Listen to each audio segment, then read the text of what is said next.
reported today in The Verge. OnePlus CEO Pete Lau doesn't think folding phones are good enough. Last week at CES 2020, The Verge's Nilay, Patel and Bohn sat down with OnePlus CEO Pete Lau on the Vergecast for his first official podcast appearance.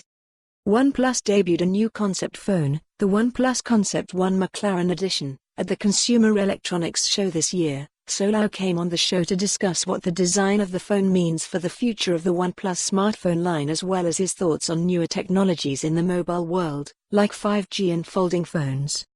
In the interview, Lau says OnePlus has looked into foldable screens, but the company believes that the upside of foldable tech is outweighed by the shortcomings or the disadvantages of the current state of the technology.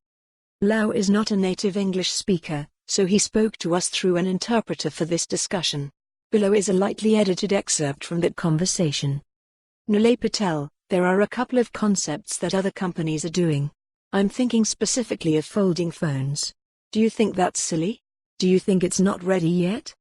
Eric Gass, Pete Lau's interpreter, foldable is actually an example of something that we have looked into but not pursued. That's because, in looking into the application of what's currently available for foldable screen technology, we haven't found that there's significant advantage or value that's brought that isn't outweighed by the shortcomings or the disadvantages of the current state of the technology. What do you think has to change about the technology to change that ratio?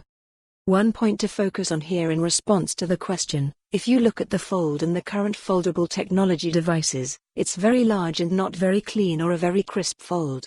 That also currently results in a lot of screen creasing or issues with where the fold is in the screen. This isn't something that I can accept in products that are built. Only when the technology is able to get to the level where that folds can be really crisp and not impact the screen at where the fold happens is when it could be potentially usable or potentially applicable. Have you looked at some of the other strategies where, instead of the big curve, the screen actually moves in and out? I think that the Motorola Razr, the screen actually moves when you fold it, the screen actually pulls up so it can make that tighter fold. Is that something you consider? Just to showcase that the Motorola Fold is different in that it's from, I guess, top to bottom versus left to right. But what Pete's saying is that the fold is still not a clean crease to the degree that he would want in a product that he would make.